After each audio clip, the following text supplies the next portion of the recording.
Wabarakatuh.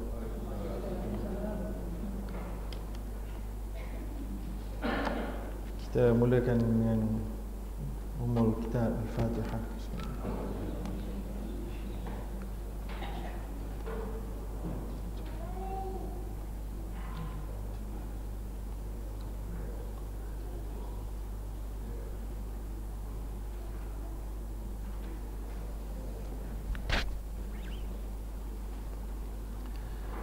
Bismillahirrahmanirrahim. Alhamdulillahi rabbil alamin. Nahmaduhu wa nasta'inuhu wa nastahdihi wa nastaghfiruh. Wa na'udzu billahi min shururi anfusina wa min sayyiati a'malina. May yahdihillahu fala mudilla lahu wa may yudlilhu fala hadiya lahu. Wa nashhadu an la ilaha illallah wa nashhadu anna Muhammadan 'abduhu wa rasuluh. Qala rabbi shrah li sadri wa yassir li amri wa hlul 'uqdatam min lisani yafqahu qawli. Rabbi yassir wa la tu'assir ya karim. Rabbi yassir wa la tu'assir ya karim. Rabbi yassir wa la tu'assir ya karim. Amma ba'd. Alhamdulillah, muliakan Tuan Imam dan seluruh lanjutan kuasa masjid dan seluruh yang hadir pada hari ini. Syukur kepada Allah SWT kita dapat bersama-sama pada pagi ini untuk meneruskan perbincangan daripada kitab Al-Adhkar karangan Yahya bin Sharaf An-Nawawi yang mengandungi hadis-hadis yang dikumpulkan oleh Al-Imam An-Nawawi berkait dengan zikir dan doa. Dan hari ini kita telah pun sampai ke bab zikir ketika memakai pakaian. Babun ma yaqulu idza labisa thawbah. Bab yang menceritakan apa yang perlu diungkapkan ketika seseorang itu memakai pakaiannya. Jadi kalau dalam kitab terjemahan tuan-tuan, muka surat 31, zikir ketika memakai pakaian. Jadi kita pergi kepada teks Arab dia. Berkatalah Al-Imam An-Nawawi rahimahullah wa nafa'ana bi'ilmihi insyaallah, yustahabbu an yaqul bismillah wa kadzalika tustahabbu tasmiyatu fi jami'il a'mal. Artinya yustahabbu artinya digalakkan. Dalam ulama fiqah ni bila disebut yustahabbu, ia juga bermaksud sunat. Sunat ni maknanya kalau buat dapat pahala, kalau tak buat rugi. Tak buat rugilah. Baik, yustahabbu an yaqul, untuk seorang kita berkata dengan nama Allah, iaitulah bismillah. Bismillah itu asalnya ada alif, ba, alif, sin, mim. Bi ismi. So dia hazaf alif itu jadi bismi. Asalnya dia ada mahzuf, abtadi'u bi ismillah maknanya. Ya, abtadi'u, aku memulakan dengan nama Allah. So dia ada mahzuf. Mahzuf maknanya yang dihilangkan perkataan awal itu, lalu diterus kepada pemendek dia bismillah. Apabila dia digandingkan dengan nama Allah selepas itu, khususnya dalam bismillahirrahmanirrahim, alif itu pun dihilangkan juga. So jadilah ba, sin, mim terus. Kemudian Allah, bismillah, tak ada alif langsung. Baik, jadi bismillah itu bermakna aku memulakan dengan nama Allah. Lalu para alim ulama, antaranya Ibnu Alan dan lain-lain, mengatakan dalam kitab Futuhat, dia kata bahawa Ibnu Hajar Al-Haytami menyebutkan bismillah dengan tasmiyah lain. Basmalah, dia ada dua lafaz, basmalah dengan tasmiyah. So apa yang disebut oleh Imam An-Nawawi dalam kitab ini, wa tustahabbu tasmiyatu, tasmiyah, bukan basmalah. Tuan-tuan dengar, basmalah sama juga macam hauqalah. Hauqalah, la hawla wala quwwata illa billah. Ya. Basmalah, bismillahirrahmanirrahim. Tasmiyah adalah bismillah sahaja. Bismillah saja, tak ada Ar-Rahman Ar-Rahim. Ulama berbeza pendapat. Ada yang mengatakan bacaan penuh bismillah adalah Bismillahirrahmanirrahim. Sebahagian yang lain kata tidak. Yang disunatkan adalah bacaan tasmiyah sahaja, iaitulah bismillah ketika membuat beberapa perkara. Adapun ketika perkara-perkara yang tertentu, contohnya ketika membuka bacaan Al-Quran, kita disunatkan baca penuh Bismillahirrahmanirrahim. Yang kedua, ketika kita menulis penulisan buku, kitab, sebagaimana Nabi dalilnya telah pun memulakan penulisan risalah surat Nabi kepada pemimpin-pemimpin yang bukan Islam pada zamannya agar memeluk Islam. Dalam surat itu dimulakan dengan Bismillahirrahmanirrahim. So maknanya yang spesifiknya Bismillahirrahmanirrahim adalah pada ketika memulakan penulisan surat dan juga bacaan Al-Quran. Adapun untuk lain-lain daripada itu, ya, iaitulah ketika kita nak makan, Nabi kata Samillahi fakulu, sebut nama Allah. Nabi tak kata uzkur Bismillahirrahmanirrahim. Nabi kata Samillah, sebut nama Allah. Jadi nak makan sebenarnya cukup dengan Bismillah, itu makan. Iaitulah Samillahi fakulu, bacalah, sebutlah nama Allah dan makan. Ada satu lagi hadis, iaitulah Nabi juga menyebutkan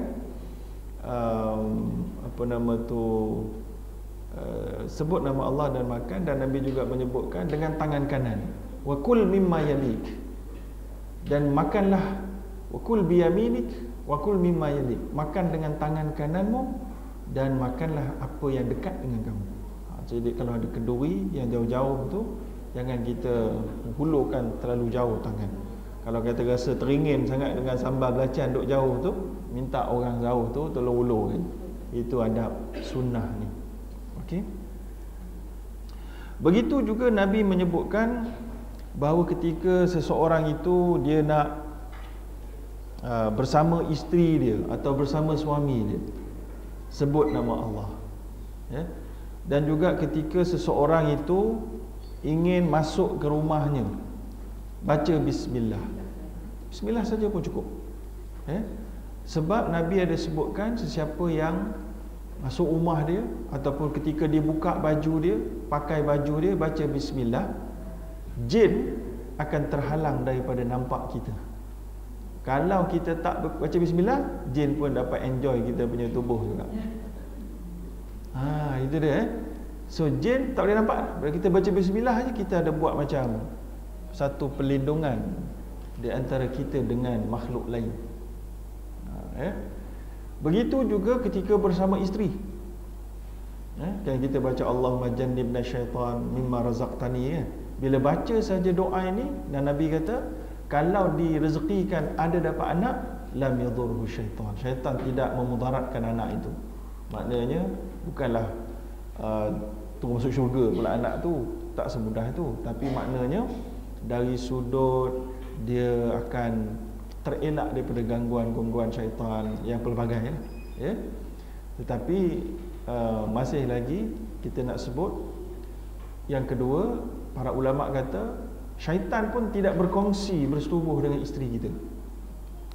So kalau tak baca doa tadi, tak baca bismillah, tak baca doa tadi, bismillah Allahumma jannibna syaitan mimma razaqtani, antara yang paling mudahnya, maka syaitan pun turut berkongsi menyetubuhi isteri kita. So isteri-isteri kena ingatkan suami. Suami tengah-tengah tu, bang baca bismillah tu, supaya syaitan tidak tumpang sekaki. Tu bismillah, tak payah bismillahirrahmanirrahim pun tak apa. Bismillah sahaja, ya. So jadi disebutkan oleh Ibnu Hajar dan lain-lain, maknanya bismillah ni dalam semua benda-benda yang adat. Pakai baju, pakai kasut, bismillah, bismillah. Lagi ringan daripada bismillahirrahmanirrahim. Okey. Baik. Maka sebab tu tadi kita nak cerita pasal pakai baju ni. Dan juga Nabi ada sebutkan satu lagi kan, contohnya in kana janahul lail fakuffu sibyanakum fa inna syaitana yantashiru hina id. Apabila malam mendekat nak maghrib, maka hendaklah kamu panggil anak-anak kamu baliklah, kerana ketika itu syaitan berkeliaran. Betul lah, maknanya orang tua selalu cakap syaitan banyak dah masa ni, betul, sesuai dengan hadis Nabi itu. Fa idza dhahaba sa'atun minal lail fakhalluhum wa aghliqul bab. Ya, dan apabila telah pun masuk dalam waktu malam tu, tutup pintu. Masa tu kena tutup pintu. Ya, wadhkurusmallah. Nampak Nabi kata apa? Wadhkurusmallah, sebut nama Allah. Macam kita tengah nak sembelih kurban, kita baca bismillahirrahmanirrahim kan, bismillah. Bismillahi Allahu akbar. Ya, bismillahi Allahu akbar. Hadza minni ilaika, dan seumpamanya lah kan. So jadi kita baca bismillah saja. So masa kita tutup pintu rumah tu, baca bismillah. Dan Nabi sebut fa inna syaitana la yaftahu baban mughallaqan, kerana syaitan tak boleh masuk pintu yang tertutup. So jadi jangan kita berangan duk tengok cerita hantu, syaitan tu duk tembus kat pintu. Jadi dalam Islam, syaitan tak boleh tembus pintu yang dibaca tutup dengan bismillah, tingkap yang ditutup dengan bismillah. Tak payah bismillahirrahmanirrahim, bismillah saja. Ya? Kemudian Nabi kata lagi, wa khammiru aniyatakum, tutuplah bejana-bejana kamu. Kalau kita ada macam zaman dulu, dia ada tempayan. Tempayan, tutup tempayan kamu. Wadhkurusmallah, dan sebut nama Allah ketika tutup tu. Banyak zikir ni. Ya, nak pakai tudung pun bismillah. Nak pakai baju pun bismillah. Ya. Dan juga tutuplah lampu-lampu kamu. Ini hadis sahih daripada riwayat Imam Muslim. So itulah dia disebutkan, macam Nabi sebut yang saya katakan tadi dalam Sahih Bukhari, Nabi sebut pada seorang budak, Samillahi wa kul biyaminik wa kul mimma yalik. Bacalah bismillah dan makan dengan tangan kanan dan apa yang dekat dengan kamu. Okey, so jadi jelas kat situ kita perbezaan tasmiyah dengan basmalah. So basmalah ada waktu sunat yang confirmnya dan ada waktu yang tidak diperlukan kita untuk baca penuh. Tapi nak baca penuh pun bolehlah juga. Baik. Habis kat situ. Kemudian kita masuk kepada baik Imam Nawawi sebut tadi kan, tustahabbu tasmiyatu fi jami'il a'mal. Demikian juga pada setiap amalan-amalan dan pekerjaan baca bismillah. Baik, kemudian kita masuk kepada hadis yang pertama hari ini, iaitulah daripada Sa'ad bin Malik bin Sinan. Sesungguhnya Nabi SAW kana idza labisa thawban aw qamisan aw ridaan aw imamatan yaqulu Allahumma inni as'aluka min khairihi wa khairi ma huwa lah wa a'udzu bika min syarrihi wa syarri ma huwa lah. So artinya, ketika mana Nabi memakai pakaiannya, atau iaitulah qamisan. Qamisan ni iaitulah kalau terjemahan bahasa Melayunya disebut gamis. Gamis ni macam pakaian yang orang India pakai itulah. Ya, kalau macam orang tabligh pakai panjang sampai ke lutut tu. Ya. Dan gamis lah tu, ya. Au ridaan, ataupun selendang. Ridaan ini, dia kalau orang zaman sekarang ni, saya sengaja bawa benda ni nak tunjuk kat tuan-tuan kan. So ridaan ni ada orang kata yang macam ustaz-ustaz televisyen duk pakai tu, dia pakai lagu ni, macam ni. Sebenarnya tak gitu pun, dia tak spesifik gitu. Ridaan ni sebenarnya apa pakaian yang dipakai di atas pakaian. So jadi kalau saya pakai ni pakaian saya dah pakai, saya pakai begini, ini pun rida, sunnah juga. Kalau saya pakai begini, sunnah juga. Kalau saya pakai begini, Sunnah juga. Sunnah belaka, ridaan belaka. Yang disebutkan dalam satu hadis ini dan juga hadis yang Nabi berdoa ketika perang Badar. Nabi angkat tangan dia, menunjukkan bahawa ridak dia ada dekat tempat bahu dia. So bila Nabi angkat tinggi itu, ridak tu jatuh ke bawah. So jadi maknanya ini tempat dia lah. Tempat dia kat sini lah. Ya. Yes, kita akan cerita sekejap lagi. So itu cara Nabi. Kemudian Nabi pun pakai aimamatan, serban. Serban ni ada banyak cara Nabi pakai. Dalam ulama' duk sebut dalam pelbagai riwayat ni. Ada yang pertama, Nabi pakai qalan suah dan Nabi pakai serban atas ni. Qalan suah tu apa? Qalan suah tu ni kupiah ni. Kupiah. Songkok hitam yang tuan-tuan pakai tu pun boleh termasuk dalam gelaran qalan suah. Ya. So jadi Nabi pakai serban atas qalan suah. Yang pertama Nabi pakai gini. Nabi pakai gini. Ada Nabi pakai letak serban yang tidak diikat di atas qalan suah. Ada disebut Nabi pun pusing gini. Ada masuk ke bawah lihyah Nabi. Okey?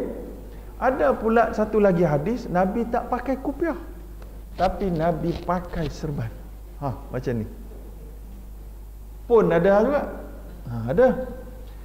Ada yang ketiga Nabi ikat. Nak ikat payah sikit lah. Nak kena gulung dia dulu. Nabi ikat jadi sebab ada ekor. Lepas tu lepas ikat ada ekor. Saya nak ikat lambat sikit. Nak kena gulung sikit kan. Lepas ikat ada ekor tu atas bahu Nabi. Betul, ada riwayat sahih belaka. So maknanya semua pun sunnah. Tetapi ada sebahagian ulama ketika menguraikan perkara imamah ini, mereka berkata bahawa imamah ini Nabi pakai ada macam-macam warna. Ketika Fathu Makkah Nabi pakai warna hitam. So dah ada beberapa ketika juga Nabi pakai warna-warna yang lain. So jadi kita nak sebutkan bahawa pakai serban ini sebagian ulama kata dia adalah pakaian yang biasa orang ramai pada ketika zaman itu. So Nabi bukan pakai serban sebab nak tunjuk dia alim ke, sebab inilah dia satu perkara yang hebat ke, bukan. Tapi itu pakaian orang zaman tu. Sebab itulah sampai ada satu hadis Nabi SAW yang mana ada orang luar datang nak jumpa Nabi. Ya. Sebagaimana orang datang nak jumpa Nabi. Ya. Fayaji'ul al-qarib fala yadri ayyuhum huwa hatta yus'al. Dalam hadis yang diriwayatkan oleh Imam Abu Daud, orang luar datang nampak kumpulan dengan Nabi, tak tahu mana satu Nabi. Sebab Nabi pakai pakaian yang tidak boleh mengasingkannya dengan orang-orang biasa. Nabi pakai pakaian orang biasa. So jadi kalaulah tuan-tuan nampak ada ulama daripada Nigeria, ulama daripada Pakistan. Kalau tuan-tuan ada pengalaman, saya ada pengalaman pergi persidangan ulama antarabangsa. Kalau dia daripada negara dia akan pakai baju negara dia. Ya? Maknanya sunnah Nabi ni pakai baju yang kamu daripada negaranya. Maknanya pakai pakaian biasa orang tempatan. So maknanya ulama Malaysia patut dia pakai baju Melayu dengan kain samping lah. Tapi kita nak pakai serban jubah juga. Kita kata kita nak ikut Nabi sungguh-sungguh kan. Tapi ada juga maksud ikut Nabi yang seterusnya adalah pakai pakaian tempatan. Itu lebih apa? Kata sebagai ulama, itu boleh menjaga kita daripada terasa luar biasa. Faham tak? Katalah hari ni saya datang dengan jubah Al-Azhar. Nampak alim, tapi boleh mudah syaitan menggoda saya. Bawa dengan orang lain semua pakai macam lain. Kita pakai pakaian yang lain daripada orang lain. Dia jalan kat luar pun semua orang pandang. Macam pakai kereta Ferrari pula. Padahal tak pakai kereta Ferrari pun pakai jubah Azhar aja. So jadi itu satu perkara yang perlu kita faham. Sunnah dia boleh dipahami dalam pelbagai aspek. Aspek sebijinya, kalau dalam bab ibadah itu yang terbaik. Kerana dalam bab muamalah tak semestinya sebiji, tapi melihat kepada pelbagai bigger picture. So antaranya yang tadilah nak mengelakkan yang Nabi kata, man labitha thawbu syuhrah albasahullahu yaumal qiyamah thawba mudhillah ataupun thawba mithlu. Yang mana artinya dalam hadis ini, siapa-siapa yang di dunia ini pakai pakaian yang masyhur, yang syuhrah, maka di hari akhirat Allah akan memakaikannya pakaian yang menghinakan dia. Dan satu hadis lain, pakaian yang sama macam pakaian syuhrah dia, kemudian dia diazab dengan pakaian itu. So jadi pakaian syuhrah ini, para ulama antaranya Al-Qaradawi dalam kitab Al-Halal wal Haram fil Islam ada kaji, ada membincangkannya secara ringkas. Tapi maknanya susah kita nak kata satu pakaian itu syuhrah atau tidak, kecuali kita ikut uruf setempat. Kata urus tempat kita ini terkenal dengan tudung, contohnya ada satu tudung, tak mau sebut nama jenama, mahal. Kalau kita pakai je tudung tu, semua orang tahu, oi kaya kan, syuhrah. Ataupun tudung tu jenis dia punya tonjol dia apa, sanggul dia tinggi melangit tu kan. Kalau jalan tu semua orang duk pandang. Itu antara ciri pertama thawbu syuhrah. Dia maknanya pada uruf dan kebiasaan adat sengaja bersifat luar biasa supaya orang memandang dan mendapat perhatian. Okey. So jadi boleh masuk di dalam erti syuhrah begitu adalah pakaian-pakaian yang menunjukkan kemuliaan. Maka termasuklah juga kalau saya pakai kemuliaan yang duduk sudut Islam, saya pakai jubah Al-Azhar tiba-tiba dekat depan tuan-tuan. Tak semestinya saya mengatakan tak boleh pakai, boleh. Tapi maknanya dia boleh membuka ruang kepada iblis untuk menggoda. So jadi kalau saya pakai baju Melayu, saya pakai jubah hari ini sebab nak bagi cerilahkan cerita tuan-tuan ni. Sengaja bawa serban ni tunjuk kat tuan-tuan. Jadi itu dia perkara yang kita kena faham. Thawbu syuhrah, tuan-tuan kena jaga. Hari ini kalau tuan-tuan pergi persidangan, semua orang pakai kot, orang lelaki. Syuhrah tak? Tak syuhrah dah, semua pakai biasa. Tapi tiba-tiba tuan-tuan orang pergi pasar pakai t-shirt, tuan-tuan pakai kot, semua dengan kasut kilat. Itu pelik orang kan? Jadi itu mungkin boleh jadi sabu syuhrah pada tempat tertentu. Tapi thawb itu kalau tuan-tuan pergi kat Multaqa Al-Azhar punya Al-Bunai, tuan-tuan pakai baju Al-Azhar, tak ada apa. Sebab tempat tu tak jadi syuhrah dah. Tapi mungkin tempat tertentu dia boleh digoda kita jadi thawb syuhrah. Ataupun ada baju yang semua tempat dianggap syuhrah. Iaitulah mungkin baju yang diperbuat daripada permata ke, canggih sangat ke kan. Jadi itu masuk untuk semua tempat. Ada baju yang setengah tempat, ada baju lagi tidak, ada setengah tempat yang lain. Baik. Habis dekat situ.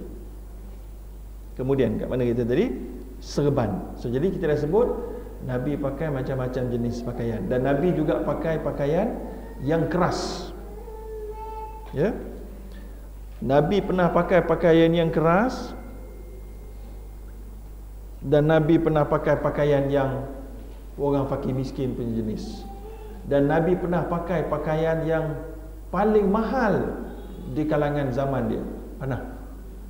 So jadi para ulama duk mengatakan ini menunjukkan bahawa harus untuk kita pakai pakaian yang sederhana, kurang daripada sederhana, atau lebih daripada sederhana, asalkan dengan syarat tidak kita berasa khuyala. Dalam satu hadis disebutkan, iaitulah berasa riak, lalu berasa takabur dengan pakaian kita. Ya. Sebagaimana Nabi telah melihat seorang sahabat yang diketahui ada duit banyak, ada harta. Lalu Nabi pun tanya dia, "Alakal mal? Engkau tak ada harta ke?" Dijawab oleh sahabat tu, "Naam, ada." Dia kata. Nabi tanya lagi, "Min ayyil mal? Daripada mana kamu dapat harta ni?" Dia pun kata, "Allah telah rezekikan aku daripada binatang ternakan, daripada itu ini macam-macam lah." Lalu Nabi pun kata, "Kalau kamu ada harta, fal yura atharu ni'matillahi wa karamatihi. Hendaklah lebih baiknya kamu tunjukkan sikit kurniaan yang Allah telah kurnia pada kamu untuk menunjukkan pemurahnya Allah pada kamu. So sebab itulah ada nikmat yang kita boleh cerita, ada nikmat yang kita jangan cerita. Ada nikmat yang kita boleh sertakan kepada orang untuk tunjukkan kita orang yang pegang agama pun kita boleh, maknanya ada sumber rezeki. Sebab orang menganggap kalau pegang agama ni jadi apa kedana miskin, betul tak? So kita nak kata pegang agama pun boleh. Sebab tu hari ni tuan-tuan kita confuse. Ustaz confuse. Ada ustaz kalau dia pakai kereta mahal orang kutuk dia. Oh ustaz ikhlas, BMW, tak zuhud langsung.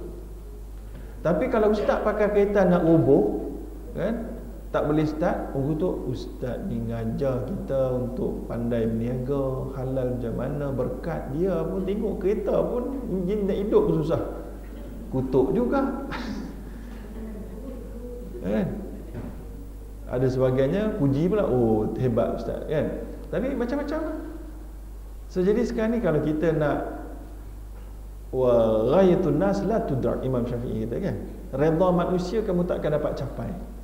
Kamu capailah redha Allah. So jadi kita tahu kalau hadis Nabi sebut kalau ada harta pakailah apa yang layak untuk kamu. Dan dalam hadis tadi itu kemudian sahabat menjadi confused, adakah pakai pakaian yang cantik, kasut yang cantik adalah menjadi riak, takabur. Lalu Nabi pun kata, innallaha jamilun yuhibbul jamal, innal kibra batarul haq wa ghamtun nas. Nabi kata sesungguhnya Allah itu indah dan Allah suka yang indah-indah. Dan sesungguhnya takabur itu adalah kibru, batarul haq, menolak kebenaran, wa ghamtun nas, dan mempelekehkan manusia. So jadi kalau kita pakai baju cantik, kereta cantik, handphone cantik, tudung cantik, tapi kita sentiasa tunduk kepada kebenaran, meraihkan kebenaran, tidak mempelekehkan orang yang tak ada kecantikan macam kita, kita tidak termasuk dalam takabur. Boleh pakai pakaian-pakaian begitu, kereta-kereta begitu, kasut-kasut begitu, tudung-tudung begitu, sesuai dengan kemampuan kita. Dah kalau ada kemampuan banyak, sedekah pun tak mau, beli pakaian mahal pun tak mau, simpan kat bank dia tahu. Itu bakhil namanya. Sedekah pun tak mau, pakai sendiri pun tak mau, bagi suami, bagi isteri pun tak mau, bagi anak pun tak mau. Itu bakhil, nak simpan bukan boleh buat mati. Ya, macam pagi tadi saya ada tengok ada satu video orang dekat Australia ke mana. Ya, dia 4 bulan lepas dia didiagnose ada penyakit kanser tahap 4. Boleh hidup 7 bulan lagi. Dia seorang jutawan. Ya, masa tu dia terus terasa sangat sedih dan dia mengubah diri dia, disedekahkan harta dia pada orang Afrika, dia buat yayasan, dia kereta Ferrari, jam tangan berpuluh-puluh ribu dolar dan seumpamanya, dia sedekahkan macam-macam. Ya, lalu dia kata bahawa dia sedar, dia kata dia bersyukur Allah bagi dia hadiah, iaitulah dengan kanser ini dia tersedar, dia sempat sedar sebelum dia mati secara mendadak. Ya, itulah dia tuan-tuan. Kita punya harta tak boleh bawa ke mati. Ya, so kena fikirkan bagaimana dengan cepat dan bagus untuk kita ni. Baik. Kemudian Nabi juga pernah ditanya oleh Umar Al-Khattab. Tambah sikit lagi ya. Ada masuk ke pasar dekat Madinah dulu, ada penjual-penjual barang mahal, kain mahal, iaitulah dinamakan hullatun. Hullah iaitulah satu pakaian macam sutra gitu, ya. Yang mana kemudian Umar tanya boleh tak dia nak beli sutra mahal ni, importnya. Maka Nabi pun mengatakan bahawa innama yalbas al-harir fid dunya man la khalaqa lahu fil akhirah. Hadis sahih Bukhari dan Muslim. Yang pakai pakaian sutra hanyalah orang yang di dunia ini, hanyalah orang yang tidak ada nasib di dekat akhirat. Maknanya orang mukmin pakai sutra dekat akhirat saja. kat dunia dia tak pakai. Orang lelaki lah. Inna hadzaini haramun ala dhukuri ummati. Nabi sebut satu hadis pada Ali radhiyallahu taala an, sesungguhnya emas dengan sutera haram kepada lelaki di kalangan umatku. Lalu para ulama fiqh kata hadis tadi Nabi tak larang Umar untuk beli pakaian mahal tu, tapi Nabi larang kerana dia daripada sutera. Tu je. Maknanya kalau dia bukan daripada sutera dan dia pakaiannya hebat, Nabi benarkan. Sebab Umar sebut, aku nak pakai pakaian ni bila jumpa dengan pemimpin kaum dan seumpamanya, bagi sama level lah, seolahnya begitu. Maka Nabi tak marah idea tu. Nabi hanya kata larang sebab dia sutera dan kamu lelaki. Okey? Habis dekat situ.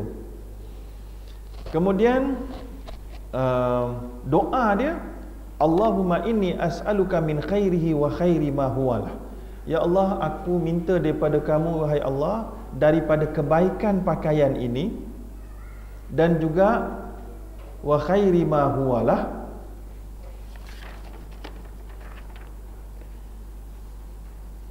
dan kebaikan yang boleh dibawa olehnya, wa a'udzu bika min syarrihi, dan aku berlindung dengan kejahatannya, dari kejahatannya dan dari kejahatan yang dibawa olehnya. Ya. So apa makna ni pakaian ni boleh bawa kebaikan dan boleh bawa kejahatan? Apa makna? Ya. Satu, para ulama kata daripada hadis Nabi SAW, Nabi ada mengatakan yulabbasu, menjadikan kami ni, kita ni dalam solat, fi salatina, kami kita ni menjadi talabus. Talabus ni maknanya bila baca, sebab Nabi baca surah tiba-tiba ada sedikit macam confuse, terlupa sikit. Yulabbasu fi salatina, kerana dalam solat kita, kerana apa? Kerana ada di kalangan kita datang ke solat jemaah sambil tidak mencantikkan wuduknya, tidak berwuduk maknanya. Ada orang solat tak berwuduk. Ya. Dan dalam kisah yang lain ada yang memakai pakaian yang tidak bersih. Maknanya para ulama ada bincang, kalau dalam satu solat jemaah ada orang buat tak betul, dia boleh bagi efek kepada orang lain. Tu nak cerita. So manusia ni kita berkait. Sebab itulah wa ta'awanu 'alal birri wat taqwa. Sebab itulah kita kena bagi alim satu kampung tu. Kalau Tok Imam Yaklim dia tak ajar orang lain tentang keilmuan, maka orang lain akan, kesalahan orang lain akan mengganggu kekhusyukan sebahagian ahli jemaah. So itulah dimaksudkan pakaian. So kepakaian kita yang haram itu, pakaian kita yang ada najis itu, kita bawa solat, tak semena-mena aura negatif dia mengganggu orang lain tanpa kita sedari dan tanpa orang tu sedari. Itulah sebab kita kena doa ni. Bila doa ni kita membina pendinding di antara kita dengan kesalahan orang-orang lain yang boleh membawa aura negatif kepada kita. Okey? Baik. Kemudian yang seterusnya,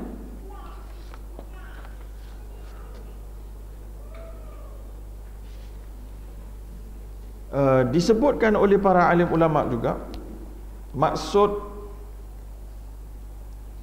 pakaian itu kebaikan dia dan yang boleh dibawa olehnya, iaitulah apa-apa sahaja yang pakaian ni boleh bawa, antaranya boleh bawakan kita rasa sombong. Macam kita sebut tadi lah. So kita pakai baju, kita ingatkan tak ada apa-apa, tapi dengan baju kita tu kita akan rasa hebat, kita akan rasa terlebih cantik, kita akan rasa orang lain hina. Kita minta Allah lindung kita daripada timbul perasaan itu ketika kita memakai pakaian. Sebab tu doa tadi tu penting. Kalau tak doa tadi tu, syaitan akan cuba manipulatekan perasaan kita, hati kita, supaya pakaian kita hebat dan seumpamanya. Ya. Dan juga kita minta pakaian kita ini membawa kita kepada kebaikan dan bukan melarang kita daripada kebaikan. Ya. Tapi dia boleh melarang kita daripada melakukan kejahatan. Macam ada setengah orang kata kan, kalau kita pakai kupiah, kita nak buat jahat pun rasa segan. Pakai kupiah lah kalau gitu. Ada ustaz kata dia kalau bawa kereta, dia kena buka kupiah sebab dia nak bawa laju. Sebab nanti sama juga macam setengah orang dekat kereta dia, dekat belakang tu ada stiker melekat, Islam adalah cara hidup, tapi bawa kereta macam pelesit. Rosak nama Islam. Itu dia tuan-tuan. So kena buka kupiah dulu. Ini dia dah kena tangkap khaluat, masuk mahkamah pakai kupiah. Tobatlah kononnya. Masa khaluat tak pakai kupiah pun. Masa zina tak pakai kupiah, masa kena tangkap masuk mahkamah pakai tudung. Padahal memang free hair belaka. Ni susah tuan-tuan. Baik. Dalam hadis satu yang kedua, kita tengok hadis yang kedua. Anna Rasulullah sallallahu alaihi wasallam, sesungguhnya Rasulullah sallallahu alaihi wasallam berkata, man labitha thawban faqala, siapa-siapa yang pakai baju sebutlah alhamdulillah, segala puji bagi Allah, alladzi kasani, yang telah memakaikan aku pakaian ini, hadza wa razaqanihi, dan merezekikan aku akan ia, min ghairi haulin minni wala quwwah, yang sebenarnya aku tidak ada daya pun untuk memilikinya atau mempunyainya sebenarnya, dan tidak ada sebarang kekuatan kecuali dengan izin Allah. Maka siapa-siapa yang baca begitu, alhamdulillahillazi kasani hadza wa razaqanihi min ghairi haulin minni wala quwwah, maka mereka ini akan diampunkan dosa-dosa mereka yang terdahulu. Kan bagus tu? Banyak cara nak ampunkan dosa-dosa. Tapi para ulama hampir sepakat mengatakan bahawa innama huwa sarair al-muta'alliqa bihaqqillahi subhanahu, itu hanyalah berkait dengan dosa kecil yang berkait dengan hak Allah sahaja. So dosa ni ada hak Allah, ada yang sebab mencarikan hak Allah, ada yang sebab mencarikan hak manusia. Yang mencarikan hak Allah ni contohnya tak puasa. Tak puasa dosa besar agak kan. Contohnya tengok aurat yang berlainan jantina, ya. Contohnya berkata kotor, mencarut bila marah, ya. So jadi itu hak Allah lah. Kalau hak manusia, mengumpat orang, memukul orang, memfitnah orang, mentohmah orang, itu hak manusia. Dosa-dosa yang melibatkan manusia tak boleh diampun kecuali minta ampun pada dia, ya. Dan dosa-dosa besar pun tak boleh. Dosa-dosa besar perlulah dengan cara bertaubat. Dengan cara bertaubat, okey, bukan dengan cara dapat pengampunan dengan cara-cara yang ringan ini. Baik, habis. Dalam satu riwayat yang lain ada sebut wa ma ta'akhkhar, iaitulah apa-apa dosa yang terdahulu dan yang terkemudian. Tapi yang lebih sahihnya yang terdahulu sahaja. Okey, habis kat situ. Sekarang kita masuk kepada bab yang seterusnya. Tadi bab pakai pakaian, tak kira baru atau lama. Tapi kalau tuan-tuan pakai pakaian baru, kasut baru, benda-benda baru, ada something tambahan. Tadi itu yang bukan baru, yang pakai tiap-tiap hari, basuh lepas basuh pakai balik, kan. Kalau pakai baru, maka disebutkan oleh Al-Imam An-Nawawi, yustahabbu an yaqula inda libasihi ma qaddamnahu fil babi qablah. Kemudian dia kata, kan daripada Abi Sa'id Al-Khudri radhiyallahu taala anhu, sesungguhnya Rasulullah sallallahu alaihi wasallam idza stajadda thawban, apabila Nabi nak pakai pakaian yang baru, sammahu bismihi imamatan aw qamisan aw ridaan, Nabi akan beri satu nama khas kepada dia. Nama itu sama ada Nabi akan gunakan namanya, sama ada dia itu serban ataupun gamis ataupun selendang ataupun kemudian Nabi akan baca, Allahumma lakal hamdu anta kasautani as'aluka khairahu wa khaira ma suni'alah wa a'udzu bika min syarrihi wa syarri ma suni'alah. Ya, itu hadis yang sahih. Baik, dalam hadis ini yang pertama, para ulama kata hukumnya sunat untuk kita menamakan pakaian-pakaian dan barang-barangan milik kita. So ada dua pendapat. Pendapat yang pertama kata kita namakannya dengan nama yang umum. Contohnya ini serban. Itu Nabi namakan serban. Serban itulah namanya. Ada pula yang kata yang lebih detail lagi. Nama serban ni apa? Serban X contohnya. Namakan dia X, gitu. So jadi dua-dua ada pendapat ulama. Pendapat yang pertama kata namakan dia dengan nama serban, baju, seluar, habis. Tapi pendapat yang kedua kata tak. Hadis ini ada hadis lain yang mana dalam satu riwayat yang lain Nabi pernah menamakan satu serban Nabi sebagai as-sahab. As-sahab, nama serban. So macam nama as-sahab. So jadi para ulama bincang. Dia kata yang pertama, conclusion kita sunnah namakan pakaian kita dengan nama-nama tertentu. Tapi kita nak ikut susah sikit sebab kita ni banyak sangat pakaian.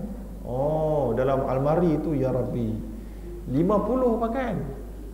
So macam mana nak 50 nama? Ui, kita pun tak larat. Dah kita kaya sangat, nak macam mana? Nabi dia hidup simple, sikit je baju dia. So senang, ada nama, ada 3 serban, satu sahab, satu lagi ada satu nama lagi, senang. So para ulama kata sebab apa selain daripada sunat tadi sebab ikut Nabi, apa sebab hikmahnya? Hikmah yang kedua untuk memudahkan nak ambil, nak minta, lalu nak bezakan. Katalah Nabi ada 4 serban, cakap dengan Aisyah, ambil serban abang, yang mana satu? Yang putih, 3 putih, yang mana satu? As-sahab. Tahu mana? Gitu tuan-tuan. So kita hari ni kita ada baju Melayu, kita ada warna. Ambilkan babang baju Melayu warna merah. Ada 2 warna merah, yang mana satu? Alah, yang ada koyak tu. Kau baru tahu. Yang ada koyak punya. So kita kena letak nama. So kalau ada nama, yang baju abang, baju yang mana? Baju Raihan. Oh, yang Raihan. Tapi yang Raihan pun banyak. Mana? Raihan yang luar negara. Oh, maknanya beli luar negara kan. So jadi sunat sebenarnya letak nama kat baju-baju kita. Jadi ini cerita betul juga. Saya pun ada pengalaman bila minta isteri saya pakaian. Saya sebut, ni gunakan, masa tu saya tak ada kat rumah, dia nak pergi tempah baju. So dia kata nak ikut saiz yang mana ni? Ikut saiz baju warna coklat tu. Yang mana satu coklat? Coklat yang butang tarik-tarik tu. Yang mana satu? Oh, dua kepala kan. So kalau lah saya letak nama kan senang kan. Tak nama apa, nama baju saya tu baju Raihan Turki kan. Yang Turki tu baru dah dia tahu mungkin. Itu kepentingan dia ulama kata. Tapi itulah kita banyak sangat baju, so jadi payah sikit lah. Tapi maknanya kalau tuan-tuan nak juga buat jubah tuan-tuan yang khas ke, tudung tuan-tuan dan perempuan yang khas ke, letaklah nama. Letak si Comel ke, jangan letak nama brand dia, Farida ke kan, Ariani ke, itu memang ada nama. Tapi yang kita punya Arianiku ke kan, kira lah. Ya, ada selai. Selai okey lah. Dia kalau ada 2-3 like kena ada nama. Baik. Itu yang pertama. Yang kedua, macam kita sebut tadi, doa kita sama saja, iaitulah kita doa supaya pakaian baru kita ini, kita doa untuk bawa kebaikan dan dijauhkan daripada kejahatan. Doa ni semua hampir sama. Doa ini juga untuk pakaian baru, doa ini juga untuk kasut baru, doa ini juga untuk laptop baru, untuk sofa baru, untuk rumah baru, untuk isteri. Nah, kalau orang bujang baru kahwin lah. Untuk isteri, kita tak kata baru, saya kata isteri je. Dah, isteri saja. Untuk isteri, malah, tapi kalau untuk isteri dia ada sikit tambahan lah. Kan, tambahan dia pegang ubun-ubun isteri. Dia pegang ubun-ubun isteri. Terpanjat pun Lalu dia pun doa, Allahumma inni as'aluka min khairiha wa khairi ma jubilat alaih wa a'udzubika min syarriha wa syarri ma jubilat alaih. Jubilats, bukan Jabal Taha, bukan. Jubilats. Ya. Allahumma inni, sesungguhnya ya Allah, sesungguhnya aku minta daripada kamu, min khairiha, dari kebaikannya perempuan itu, wa khairi ma jubilat alaih, dan apa-apa yang dibawa olehnya, dan aku minta lindung daripada kejahatannya dan kejahatan apa yang mungkin dibawa olehnya. Kemudian dalam hadis Ibnu Majah ini disebut thumma yusalliyani rak'ataini jama'atan, kemudian mereka berdua pun solatlah berjemaah berdua-duaan. Orang kita punya style, dia duk pegang hubung-hubung isteri dia di khalayak ramai, ambil video ramai-ramai. Wallahu a'lam, itu bukanlah cara yang bagi saya yang betul. Cara yang patutnya dalam bilik lah, kan? Dan solat pun bukan di khalayak ramai. Datuk isteri pun duk pakai baju macam-macam, duk sujud depan orang ramai, duk tonggeng depan orang ramai. Apa benda tu? Kan, lepas tu ada pula orang ambil gambar duk masuk Facebook. Kan cik pasal tu tuan-tuan. So jadi dia benda ni kena dilakukan di tempat yang tertutup.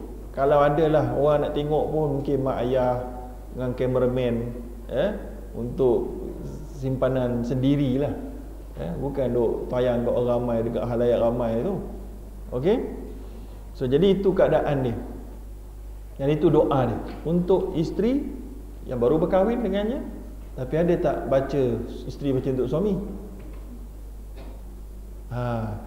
Tidak ada disebut secara jelas isteri letak atas bawah suami sambil membaca. Tetapi boleh tak isteri baca? Boleh. Ya, boleh.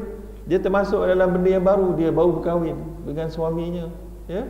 Sama ada kahwin yang pertama, yang kedua dan seumpamanya, maknanya suami pertama mati ke, kahwin lagi kan, ataupun dia first time kahwin, ajar anak-anak perempuan untuk baca dalam solat ataupun lepas solat, baca doa itu sebab sempena mendapat suami. Benda baru dalam kehidupan. Okey. Tapi kena tukar sikit dia punya nahu lah. Bukan as'aluka min khairiha, tapi min khairihi. Kalau pun lelaki dia dia hak, dia khairihi wa khairi ma jubila alaih. Dia bukan jubilat, dia jubila. Wa a'udzubika min syarrihi wa syarri ma jubila alaih. Ya, itu kalau untuk lelaki lah, ya. Baik, habis. Sekarang kita pergi kepada hadis yang seterusnya, iaitulah dari kitab Tirmizi daripada Umar radhiyallahu ta'ala an, berkata dia mendengar Rasulullah menyebut, man labisa thawban jadidan, sesiapa yang memakai pakaian yang baru, lalu berkata alhamdulillahilladzi kasani ma uwari bihi aurati, lalu berkata dia berdoa, alhamdulillah, segala puji bagi Allah yang telah memakaikan aku dengan pakaian yang ma uwari bihi aurati, yang boleh menyebabkan tertutupnya auratku, yang boleh menutup auratku, ya. Wa atajammalu bihi fi hayati, dan aku boleh berhias dengannya dalam kehidupan aku, ya. Thumma amada, ataupun amida ila thawbil ladzi akhlaqa fatasaddaq bih, kana fi hifdzillah wa fi kana fi llahi azza wa jalla wa fi sabilillahi hayyan wa mayyitan. Iaitulah kemudian lepas dia baca doa untuk pakai baju baru tu, dia ambil pakaian yang lama lalu menyedekahkannya. Maka orang ini akan sentiasa berada dalam perlindungan Allah, di bawah pengawasan Allah, dan di balik tabir Allah, baik hidup maupun mati. Nampak kelebihan ni. Nabi ajar kita macam mana tuan-tuan? Ini ekonomi ni tuan-tuan. Ni ilmu ekonomi namanya. Ilmu ekonomi ni bukan hanya fikir pasal duit. Allah sebut dalam Quran, likaila yakuna dulatan bainal aghniya, supaya duit tidak berpusing kepada orang kaya sahaja. So Nabi suruh bagi sedekah, Nabi suruh bagi zakat. Bukan hanya itu, tapi juga pakaian, harta benda. So kalau ada harta benda yang lama, kita disunatkan untuk menyedekahkannya bila kita dah ada pakaian yang baru. So jadi kadang-kadang kita ada pakaian baru, pakaian lama tu kita tak minat. Walaupun memanglah dia punya pahala dia cantik lagi kalau kita hadiahkan pakaian baru. Tapi at least daripada kita tak mau pakai dah, simpan dalam almari, nak buang sayang, nak pakai tak mau, habis buat apa? Orang kata buat kasam. So duk tinggal saja di dalam almari kita. So kena tengok balik ni, tengok almari. Mana pakaian yang dah lama, yang lama tak pakai tapi masih elok. So buatlah dengan masjid ni, buat kerjasama untuk buat yang apa yang dinamakan free market. Tu free market. Buat free market. Masjid ni pernah buat tak? Orang masjid nampak kan? Kalau pernah buat, tuan-tuan, saya pernah buat dekat masjid dekat apa nama tu, saya pernah buat dengan kawan-kawan saya lah, dengan bantuan Islamic Relief Malaysia punya team. Kita buat dekat masjid dekat Pantai Dalam. Apa saja yang kita ada yang lebih, yang kita rasa tak boleh pakai mana pun, ya, adalah bukan baju saja, dengan pinggan, mangkuk, dengan tempat kuih. Kita pergi kawasan orang miskin, kita buat forum, kita panggil orang-orang fakir miskin berdekatan. Habis forum, lepas kita bagi ilmu, kita pun maklumkan di belakang sana ada kaunter untuk barang-barang. Tuan-tuan bolehlah pergi ke sana untuk pilih apa saja tuan-tuan minat. Saya mula saya duk fikir, ada korang nak ambil ni, first time buat. Lepas tu bila kita umum saja, habis berembuk orang pergi itu berlari. Dan mereka masa pilih tu, staff-staff saya beritahu, yang pilih ni orang miskin, dia pilih wajah dia berubah, ceria sungguh, seronok. Dia kata dia orang tengok orang miskin dia tengah memilih tudung, memilih baju, memilih, habis bawa. Tapi ada masalah sikit sebab kita tak plan. Yang datang tu, dia datang kadang-kadang jalan kaki, dia dah pilih punya banyak, dia nak bawa balik tak reti punya berat. So lepas ni nak kena fikir pula, nak kena sedia van. Lepas ni kalau dia ambil banyak sangat, kalau barang yang kita sedekahkan tu banyak, kena fikirkan juga transportation untuk dia balik. Kalau tidak, orang ni kadang-kadang tamak kan, dia tak ada apa, tak apa, aku tak boleh guna apa, aku boleh jual dah tengok kan. Tapi pulang pada dia lah. Tapi kita tidaklah sampai berebut bertolak-tolak macam dekat Lontar Jamrah tu kan. Tapi tuan-tuan buatlah. Saya rasa tuan-tuan dan perempuan ni banyak kalau simpan ni, memang cantik. Ini benda baru kita kena buat kan. Ada masjid yang panggil orang Kristian datang melawat masjid, bagus. Masjid ni kena buat kan, kena ajar sikit kita bukan teroris, kita sebut ni kan. Tanpa kita sedar, kadang-kadang orang-orang Kristian yang kuat tu boleh terdatang hidayat dengan sebab datang masjid itu.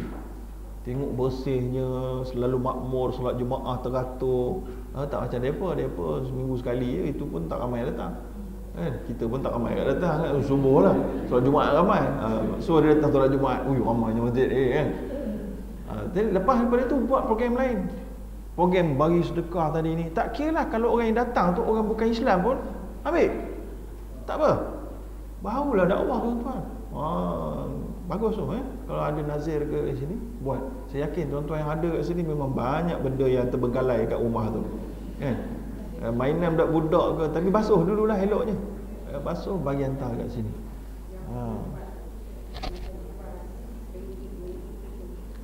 Kalau jual pun boleh, tak jual pun boleh. Boleh juga nak buat jual RM1 dapat ke masjid pun boleh. Kalau tak nak jual langsung pun, kalau tengok dia tu nampak, ambil lah, bagi diskaun lah. Berapa diskaun? Free. Ambil. Macam tu tuan-tuan. Kalau tuan-tuan buat, beritahu saya. Boleh, saya pun ada barang-barang nak beri juga. So Nabi ajar kita, bila kita ada pakaian baru, tak apalah, kita bagilah kat orang lain pakaian lama tu.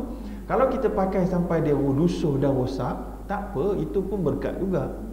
Tapi kalau kita nak berkongsi lagi lebih banyak pahala, kita tak pakai sampai dia lusuh dan hancur, kita bagi sedekah kepada orang yang memerlukan, lalu kita dapat gandaan pahala. Ya. Baik, habis. Itu Nabi ajar kita. Siapa yang buat begitu, dia pakai pakaian yang dah pakai, yang bersih lagi, yang basuh, dia sedekahkan, dia cukup dengan baju baru dia, maka dia akan dapat perlindungan Allah dalam keadaan hidup dan mati. Hebat tuan-tuan. Sebab itulah sedekah ni tuan-tuan memang dahsyat. Sebab tu saya tulis buku pasal sedekah. Sebab sedekah ni, kalau kita ni, na'udzubillah, bukan kita lah, siapa-siapa dia mati dalam keadaan teruk, tengah-tengah mati tu dia sedar, dia buka hijab, dan ketika itu kalau dia diberi peluang untuk hidup balik, tak tahu apa dia buat. La asaddaq, Dia nak sedekah je, bukan nak solat. Kalau Allah bagi dia peluang untuk hidup lagi 20 second, bagilah aku balik ke dunia 20 second je, apa yang perlu buat? Bukan solat, bukan doa, bukan zikir, sedekah. Sebab itulah budak yang tadi, lelaki yang tadi yang jutawan nak mati, dia sedekah habis-habis. Tapi dia kena ingat sebenarnya sedekah-sedekah ni pun dia bukan senang. Kalau sedekah tu duk tayang kat orang, habis tak jadi. Saya risau dia masuk dalam video tu, saya risau satu je, kesian dia ni. Kalau dia ditipu oleh syaitan, dia sedekah ni, tu dia buat iklan semua sekali, kalau dia tak jaga perasaan dia, diingatkan okey dah tapi tak ada apa-apa nanti. Saya risau satu je, walaupun kita baik dengar tu boleh ambil nasihat lah, tapi saya risau tengok dia pemuda ni. Agaknya dia jaga tak perasaan dia. Syaitan dapat tak tawan dia punya perasaan dia. Ada setengah orang nak mati pun dia nak tunjuk, nak dapat kemuliaan lagi. Pandangan pada pandangan manusia. Mana nak kena jaga tu. Ada orang nak mati pun nakkan pandangan manusia. Ada orang dia nak mati, dia ada orang terdekat dia tahu dia buat sedekah. Dia kata jangan beritahu kat orang lah, aku sedekah. Aku dah mati ni, kau beritahu tak apa. Ada pula lagu tu. Beri nasihat gitu. Ya aku hidup je, aku beritahu. Dah mati dia beritahu. Maknanya dia sebelum mati dia terfikir, dia dah mati dia syukur cerita baik pasal dia, bagi bersedekah. Boleh dapat? Tak bagus. Tak payah cerita langsung. Orang nak cerita tak payah suruh orang cerita bila-bila pun, tak payah. Ya tuan-tuan. Ini dia. Baik, habis. Kemudian kita masuk bab yang seterusnya. Bab ma yaqulu li sahibihi idza ra'a alaihi thawban jadidan. Iaitulah bab pada menyatakan apa yang patut kita cakap pada kawan kita kalau kita nampak dia pakai baju baru. Jadi tadi kita pakai baju baru, ni kita nampak orang pula pakai baju baru. Iaitulah diriwayatkan oleh dari kami meriwayatkan daripada Sahih Bukhari daripada Ummi Khalid binti Khalid, seorang wanita, cerita siapa dia, radhiyallahu taala anha, qalat, Ummi Khalid ni dia berkata, utiya Rasulullah sallallahu alaihi wasallam bi thiyabin fiha khamisatun sauda. Dibawa kepada Nabi satu hadiah, iaitulah satu pakaian yang hadiah dari pakaian yang diperbuat daripada khamis, iaitulah jenis khamisatun sauda, iaitulah pakaian sutra berwarna hitam. Sebagainya sebut haraz wa saufin muallamah, iaitulah disebut oleh Ibnu Athir dan seumpamanya. Maksud dia baju daripada, ada khamisah ni dibuat daripada kain koton, ada dibuat daripada sutra yang ada corak, ya, ada stripe pun sama juga, ada apa nama tu, belang-belang, ada warna-warni sikit yang kehitaman. Lalu Nabi tak boleh pakai baju ni sebab apa? Sutra. So Nabi pun tanya para sahabat yang di sekelilingnya, man tarawna naksuha hadhil khamisah, apa pendapat kamu, siapa yang patut aku bagikan pakaian ni ataupun kain? Dia bukan pakaian, dia lah kain ni, baju ni. Maka fa'askatal qaum, maka pada ketika itu sahabat-sahabat yang berada di sisinya semua senyap, tak ada komen. Tapi bersetuju kita kena bagi kepada seseorang. Ayyadahu, disebut oleh para ulama, mereka semua nyokong untuk diberikan kepada orang lain. Kemudian faqala, maka Nabi pun kata, u'tuni bi ummi Khalid. Kamu pergi panggil ummi Khalid, panggil seorang ni. Fa'utiya Nabi SAW, maka dibawakan Ummi Khalid ini, maka diberikan kepada Ummi Khalid.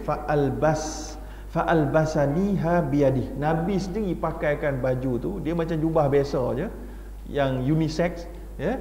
Nabi pakaikan kepada Ummi Khalid, Nabi pakaikan sendiri. Maka Nabi pun berdoa, abli wa akhliqi, ya, maksud dia kalau dekat sini, pakailah hingga rosak, ya, pakailah hingga rosak. Dua kali Nabi sebut. Yang pertama, persoalan kita, perempuan, Nabi pakaikan baju pada seorang perempuan.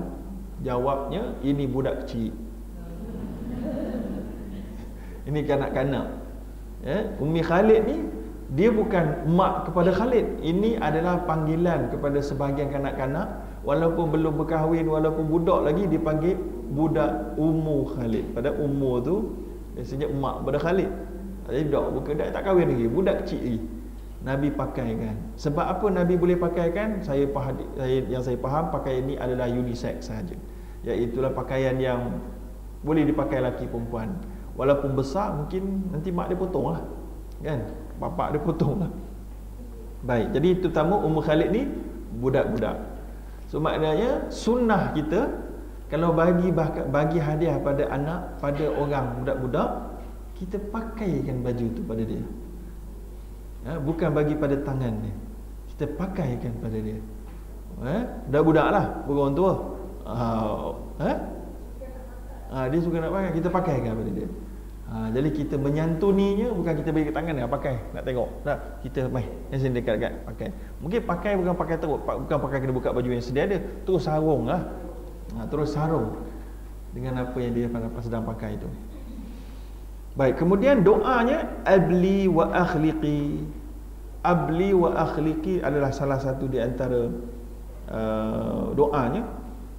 Ini untuk perempuan, iaitulah pakai hingga rosak. Ya. Dan satu lagi riwayat sebut akhlifi, satu dengan qaf, akhliqi, satu lagi dengan fa. Tapi majoriti riwayat dengan qaf. Tapi fa ada maksud yang berbeza. Maksudnya pakailah dan semoga dia dapat menjadi simpanan di akhirat kamu. Dan juga sebagian ulama kata ucapan itu bermaksud panjang umur. Abli wa akhliqi bermaksud supaya kamu boleh pakai lama. Sebab budak tu budak-budak, sampailah pakai lama, sampai kamu ke dewasa, panjang umur lah maknanya. Okey? Baik. Habis kat situ dari sudut nampak orang pakai pakaian baru. Baik, sekarang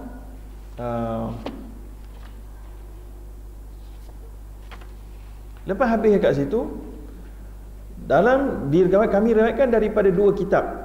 Imam An-Nawawi rahimahullah kata, kitab Ibnu Majah dan Ibnu Sunni, daripada Ibnu Umar radhiyallahu taala anhuma, sesungguhnya Nabi SAW telah melihat Umar radhiyallahu anhu memakai satu pakaian. Faqala ajadidun hadha am ghasil? Baju yang kamu pakai ni baju baru ke baju basuh? Baju lepas basuh. Maka Umar kata bal ghasil, bahkan baju baru lepas basuh je. Faqala ilbas jadidan wa ish hamidan wa mut syahidan. Pakailah pakaian baru dan hiduplah mulia dan matilah sebagai seorang syahid. So jadi kalau kita nampak orang pakai pakaian baju baru, ilbas jadidan wa ish hamidan wa mut syahidan. Dan yang pertama sekali, hadis ini adakah menunjukkan pakai pakaian baru lebih baik daripada pakaian baru lepas basuh? So jadi soalannya, Umar kata dia pakai pakaian baru lepas basuh. Nabi kata pakailah pakaian baru. Bukan lepas basuh. Maknanya so, jadi boleh kita faham, dan sebagai ulama mengatakan bahawa itu sebabnya, sebab bila kamu pakai pakaian baru, pakaian yang dah basuh tu sedekah. Macam tadi. Macam tadilah, macam mula-mula tadi kan. Itu yang pertama. Yang kedua, manusia punya sifat naluri dia lebih suka pakai baju baru. So kalau mampu pakai yang baru, beli baru. Yang lama sedekah. Gitu Jangan kedekut pada diri sendiri. Kemudian yang ketiga, takrif ataupun takwil para ulama, ini bukanlah bermaksud pakaian baru lebih baik daripada pakaian basuh, tapi ini adalah doa. Dia berbentuk doa. Ilbas jadidan ini, pakailah yang baru, bermaksud sighatul amr uridu bihi doa, kata para ulama, iaitulah dia menggunakan lafaz perintah yang bermaksud doa, yang mana ada sebenarnya hujung tambahan hadis ini yang tak disebut dalam kitab ini, yang mana tambahannya iaitulah dari sudut yang mana disebutkan wa yu'tikallahu qurratal ain fid dunya wal akhirah. dan semoga kamu diberikan qurratul ain pada di dunia ini dan di akhirat. Ya, ia sebenarnya satu doa kepada Umar oleh Nabi yang sebenarnya makbul doa tu. Nampak tak? Umar Al-Khattab memang hidup sebagai seorang yang mulia dan mati sebagai seorang syahid, dibunuh oleh Abu Lu'lu'ah, seorang Yahudi, yang mana Abu Lu'lu'ah ini dipandang tinggi oleh Syiah. Kalau siapa-siapa pergi kat Iran ke, boleh nampak mereka apa nama tu, dan di Iraq ya, boleh tengok mereka ini membina pintu gerbang untuk Abu Lu'lu'ah kerana berjaya membunuh Umar Al-Khattab. Dan Umar pula ditikam itu masa solat subuh dan darahnya mengalir ya. Dan pada ketika itu beliau sempat menghabiskan solat dan tak mati terus-terusnya, tapi mati dalam 2-3 hari selepas itu. Dan ulama moden hari ini, bukan ulama moden, doktor-doktor moden yang diberitahu cerita ni, mereka cuba untuk menelah apa yang berlaku pada Umar. Mereka kata kalau ambulans zaman sekarang dan perubatan hari ni ada, Umar tu boleh diselamatkan. Tapi zaman dulu susah nak diselamatkan sebab dia minum air susu keluar balik usus, kan, bocor dia punya usus tu. So zaman hari ni boleh, kita boleh selamatkan Umar Al-Khattab, tapi dulu susah, tak ada nak jahit pun macam nak buat kan. So jadi mati syahid Umar Al-Khattab. Baik, kemudian dan dia memang juga masa Umar panjat Bukit Uhud dengan Nabi, dengan Abu Bakar, ya, dengan seorang lagi, tak ingat saya siapa seorang lagi, Uthman, ya, maka Bukit Uhud bergegar. Maka Nabi pun menegur Bukit Uhud, ya, Bukit Uhud, bertenang, bertenang, kerana di atas kamu ada seorang Nabi, seorang Siddiq dan 2 orang syahid. Masa hidup lagi Nabi cakap dah benda tu. Senyap tu Bukit Uhud, 2 orang syahid. Siapa ni? Kan? Seorang Nabi ya, dan seorang Siddiq, Abu Bakar, dan 2 orang syahid. Umar dengan Uthman terus tahu kita ni akan mati syahid. Nabi beritahu awal-awal lah. Dan Nabi sebut lagi dalam doa ni. Dan memang betul Umar Al-Khattab mati syahid. Ya? Itu dia. Habis kat situ. Kemudian kita pergi sikit lagi pembukaan kepada bab yang seterusnya saja, kemudian kita berhenti. Iaitulah cara memakai pakaian serta kasut serta membukanya. Imam An-Nawawi rahimahullah berkata dalam kitab Al-Azkar, yustahabbu an yabtadi'a fi lubsi thawbi wan na'li was sarawil. Digalakkan untuk kita memulakan pemakaian pakaian, kasut, seluar dan sebagainya daripada kanan, ya, sebelah kanan, atau dari kedua lubang pakaian dan seluar.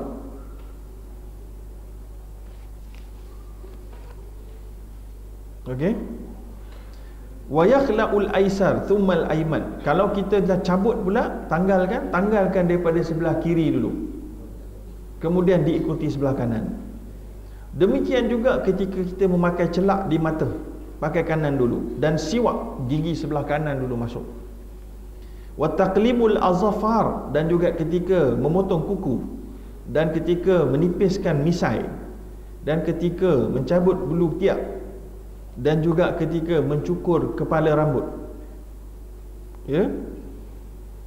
Wassalamu minas salah, dan selepas habis solat, iaitu beri salam, assalamualaikum, belah kanan dulu.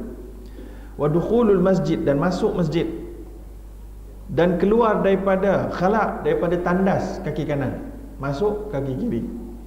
Wal wudu', dan masuk masjid kaki kanan, keluar kaki kiri. Wal wudu', dan semasa mengambil wudu', dan semasa mandi bahagian kanan dulu. Wal aklu wasyarbu, dan makan tangan kanan, dan minum tangan kanan.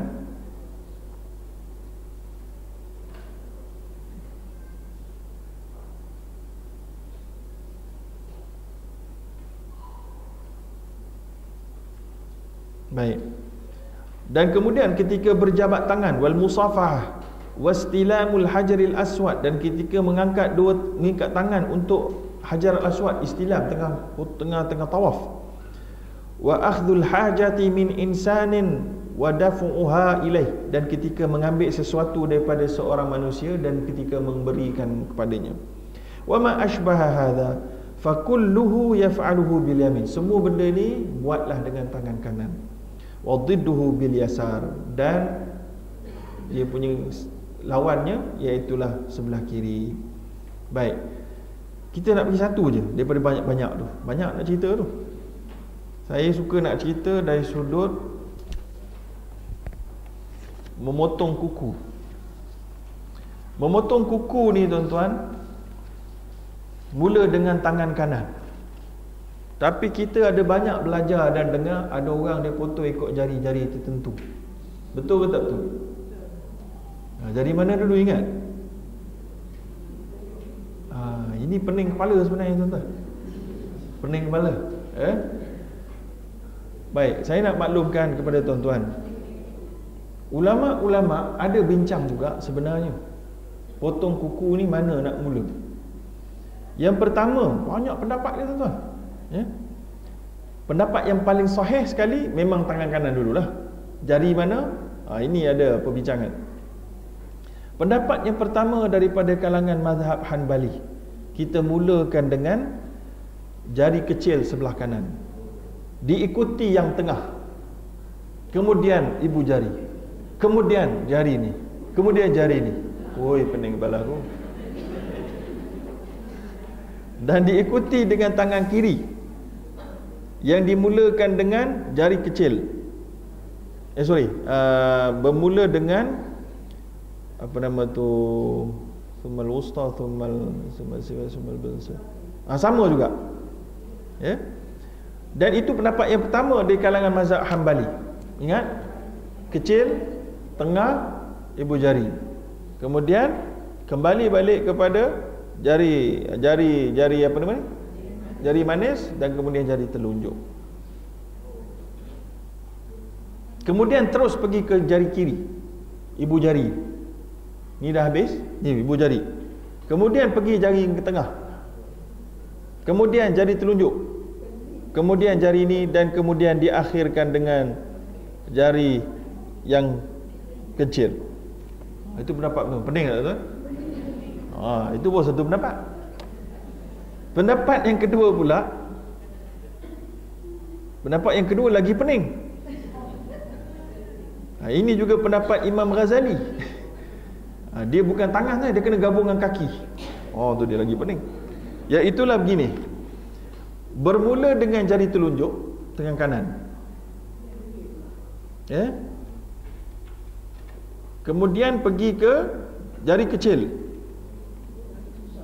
kemudian pergi ke jari kecil kiri, kemudian pergi sampai ke apa nama tu, ke ibham, ya. Kemudian habiskan yang sebelah sini, kemudian sampailah ke ibham, kemudian turun ke kaki kanan.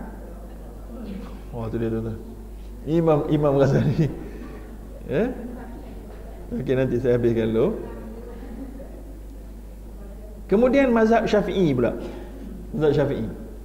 Mazhab Syafi'i qulna yabda'u bis musabbihah min yadihil yumna, mula dengan jari telunjuk tangan kanan, li'annahu ashraf, kerana ini yang paling mulia. Kerana kita tasyahud, kita sebut ni, kita tunjuk ni. Amma itba'uha bil wusta, kemudian ikut dengan jari tengah. Ya. Dan kemudian terus sampai habis ke kecil. Manis, kemudian kepada yang kecil. Ni kecil. Iaitulah jari apa nama tu. Kemudian yastamir. Okey, thumma yukammil al-yad bi qasil ibham. Kemudian habis ini. Dia mula gini ke sini. Kemudian mula pula dengan yang sebelah kiri, dimulakan dengan jari kecil. Kalau kanan tadi dengan jari telunjuk, tangan kiri dengan jari kecil. Kemudian mana dia tadi?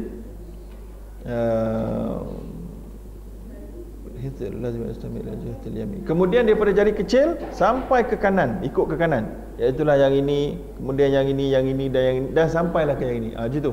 So maknanya dalam sebahagian mazhab Syafi'i, daripada sini 1 2 3 4 5 6 7 8 9 10. Gitu. Boleh buat? Okey. Kemudian dalil mereka, mana dalil mereka ni? Iaitulah mendahulukan tangan kanan di atas, dua tangan di kaki, okey, tak ada masalah. Kemudian mereka mengambil dalil, mengambil kias kepada wuduk. Iaitulah, tapi dalil tu umum lah, iaitulah tangan kanan dulu Nabi mengudurkan tangan kanan, tapi setiap jari-jari itu ada tak dalil? Tak ada dalil. Ya. Kemudian kalaulah kumpulan yang terkenal dengan salaf ni, ataupun orang-orang yang tak elok tuduh dia Wahabi, nama dia lah, Ibnu Taimiyah pun sama juga. Bukan Ibnu Taimiyah ni kata mana-mana pun tak apa, tak. Ibnu Taimiyah pun sama juga. Ibnu Taimiyah kata, pegang kepada pendapat bermula dengan jari kecil depan, tangan kanan, kemudian tengah, kemudian macam mazhab Hambali tadi, ini benda ni. Ibnu Taimiyah pun sama juga, duk nak jari-jari tertentu ni. Bukan Ibnu Taimiyah tak ada, Ibnu Taimiyah pun ada sebut. Jadi macam mazhab Hambali tadilah. Kemudian mula dengan yang ini, kemudian yang ini, kemudian ibham, kemudian pergi kepada jari manis, kemudian habis dengan ni musabbihah, jari-jari telunjuk ni. Okey. Dan jari tangan kiri pula mula dengan ibu jari kiri, kemudian tengah, kemudian yang kecil, kemudian jari telunjuk dihabiskan dengan jari manis. Macam dia ambil dalil mana tak tahu? Dalilnya man qassa azfarahu mukhalifan lam yara fi ainihi ramada. Sesiapa, ada hadis Nabi dengan sanadnya, siapa-siapa yang memotong kukunya secara opposite, mukhalifan, secara bercanggah. Macam mana sebut bercanggah? Ada bercanggah lah tadi kan. Maka dia tidak akan nampak pada matanya sebarang kerabunan. Hadis ni saya tak sempat nak cek sahih ke tak sahih.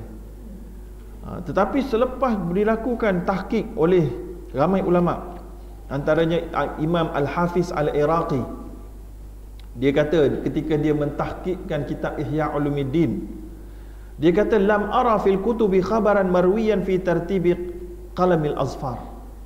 Aku tak jumpa sebenarnya mana-mana riwayat yang menunjukkan mana jari nak didahulukan dan dilewatkan. Kata Imam Hafiz Al-Iraqi, bukan orang ulama zaman sekarang ni, bukan. Hafiz Al-Iraqi. Ya. Tetapi ada tetapi juga. Tetapi dia kata aku mendengar bahawa ada riwayat daripada Nabi yang memulakannya memotong dengan jari telunjuk kanan dan dihabiskan dengan jari ibu jari kanan. Macam Syafi'i tadi lah. Syafi'i tadi pusing sini, habis kat sini. Lepas tu pusing balik kan. Wa btada fil yusra bil hinsr ila ibham. Sini, dan kemudian tangan kanan, tangan kiri mula dengan jari kecil sampai sini. Okey. Dan itu sahaja yang Imam Hafiz Al-Iraqi kata dia dengar ada hadis yang begitu. Ya. Kemudian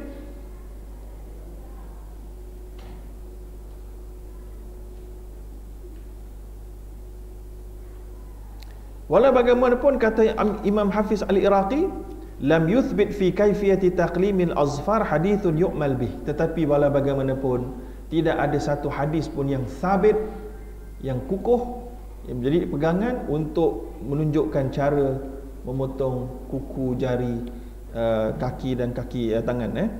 Begitu juga disebutkan oleh Imam Ibn Hajar. Imam Ibn Hajar sebut dalam Fathul Bari, Ibn Hajar Al-Asqalani, lam yuthbit fi tartibil asabi' indal qassi syai'un minal ahadith. Tidak ada satu pun hadis yang sabit dalam menunjukkan tertib memotong jari, kuku jari. Satu hadis pun tak ada. Malah Imam Hafiz Ibnu Daqiq Al-Id Al-Syafi'i. Ibnu Daqiq Al-Id Al-Syafi'i, seorang ulama usul fiqh mazhab Syafi'i dan fiqh juga, dia telah menolak pendapat Imam Abu Hamid Al-Ghazali. Ya, ini disebutkan sendiri oleh Imam Ibn Hajar Al-Asqalani dalam kitab Fathul Bari. Ya, so bukan siapa-siapa yang tolak ni. Malah berkatalah Imam Ibn Daqiq Al-Id, kullu dhalika la aslalah. Semua benda yang menunjukkan tertib ini tak ada satu pun yang ada asal, yang kukuh. Ya. Malah Imam Nawawi juga berkata, dia kata annal hadis fi sifati taqlimil azfar batilun la aslalah. Sesungguhnya hadis-hadis yang menunjukkan sifat kita memotong kuku jari dengan tertentu, dengan tertentu, tidak batil, adalah batil, tidak ada asalnya. Tetapi Imam An-Nawawi dipelik sikit, lalu disambung, dia kata thumma yaqul, kemudian dia mengomen tentang apakah cara yang disebut oleh Imam Al-Ghazali. Dia kata bi annahu la ba'sa biha. Tapi apa Imam Ghazali tunjuk tu, dia kata dan kita Al-Majmu', dia kata kalau nak buat pun tak apa.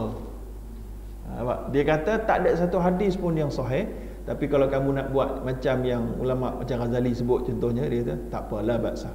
Sebab apa? Sebab dia bukan ibadah yang khusus pun, kan? So jadi tak ada masalah. Cuma kita kena faham bahawa ia tidak ada mana-mana yang confirm. Tapi kalau kita nak ikut dalam mazhab Syafi'i, ulang balik kat mana? Jari telunjuk sampai ke jari kecil, ibham. Yang ini jari kecil pergi ke jari besar. Tapi tidaklah maknanya ada apa-apa fadilat yang confirm, tapi bolehlah adalah beberapa hadis yang tidak kuat yang dijadikan sebagai pegangan. Hadis yang kuat satu saja, mula dengan tangan kanan tu je dan kaki kanan. Wallahu alam. Jadi saya rasa itu saja. Ada apa-apa soalan sebelum kita tamatkan? Yes.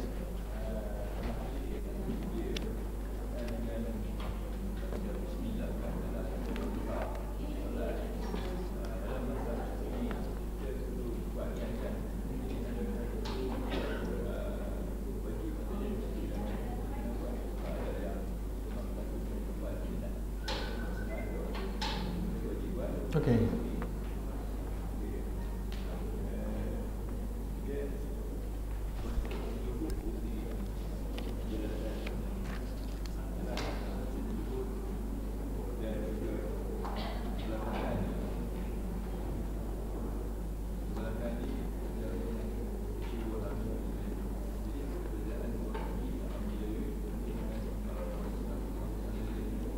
Baik.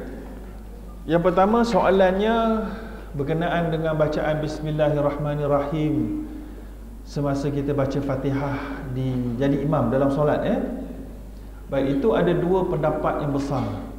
Pendapat yang pertama iaitulah pendapat 4 khalifah, Abu Bakar, Umar, Uthman, Ali, sebagaimana dicatatkan dalam kitab Mughni Ibn Qudamah, dan juga disebut dalam kitab Bidayatul Mujtahid wa Nihayatul Muqtasid oleh Imam Ibn Rushd Al-Hafidh, dan juga ia merupakan pendapat Hanbali, Maliki, ya, yang menyatakan bahawa Bismillah itu dibaca dengan perlahan. Dibaca dengan perlahan. Semaknanya Allahu Akbar, Bismillahirrahmanirrahim, Alhamdulillahirabbil alamin. Itu dah pendapat sekumpulan. Dah. Saya tengah bagi tahu yang berapa yang pertama ni. Yang pertama tadi 4 khalifah dengan 3 mazhab. Manakala pendapat mazhab Syafi'i dengan Atha bin Abi Rabah, dan tak salah saya Sa'id bin Jubair, iaitulah dibaca dengan kuat kalau dalam solat yang kuat. So baca Bismillahirrahmanirrahim, Alhamdulillahirabbil alamin. Ya. So jadi ada dua pendapat yang besar. So yang di Mekah ni mereka ikut pendapat majoriti. Yang di Malaysia kita ikut mazhab Syafi'i. So ikut pendapat minoriti lah. So dua-dua pun boleh, dua-dua pun sah. Tak ada mana-mana bid'ah, tak ada mana-mana sesat. Habis cerita. Soalan yang pertama. Soalan yang kedua, konsep zuhud. Zuhud ni kalau kita lihat penerangan daripada para alim ulama, dia kata maksudnya harta itu tidak diletak dalam hati, kalau hilang pun kita tak menderita kerananya. Itu contoh indikasi harta tak letak di hati, kalau hilang kita tidak menderita. Kita mungkin sedih sikit, mungkin merana sikit kerana hilang sebahagian belanja, tapi kita tidak merana. Okey? Dan zuhud itu juga tidaklah bermaksud kita meninggalkan dunia, tapi kita tidak letak dunia dalam hati sahaja. Kalau letak lawan kepada zuhud adalah orang yang menghambakan diri kepada dunia, sebagaimana Nabi sebut, ta'is abdid dinar wa abdid dirham wa abdil khamisah. Celakalah orang yang menjadi hamba kepada dinar, kepada dirham dan kepada pakaian-pakaian mahal sutra. So ini bermakna orang-orang yang menjadi hamba ini barulah tak zuhud. Kalau dia kerja untuk dapat harta tapi dia tidak melupakan hak-hak zakat, sedekah, maka dia adalah seorang yang zuhud. Dan dia guna sekadarnya untuk dirinya. Kalau dia ada lebih, dia gunalah yang lebih, maka itu masih lagi dalam konteks zuhud. Okey. Soalan yang ketiga, soalan apa tadi? Boleh.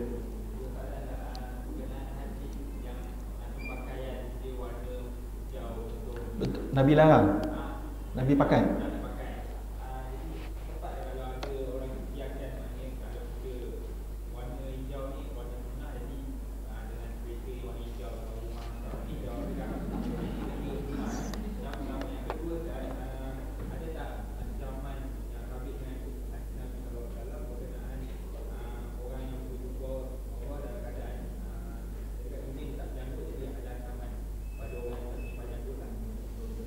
Baik, yang pertama sekali tentang warna.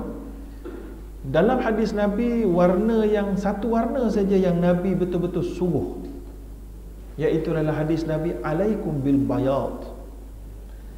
Alaikum bil bayad min athiyab falyalbisha ahya'ukum wa kaffinu fiha mautakum fa innaha min khairi thiyabikum. Ya. Hadis Imam Nasa'i yang sahih. Hendaklah kamu pakai pakaian putih. Itu yang putih.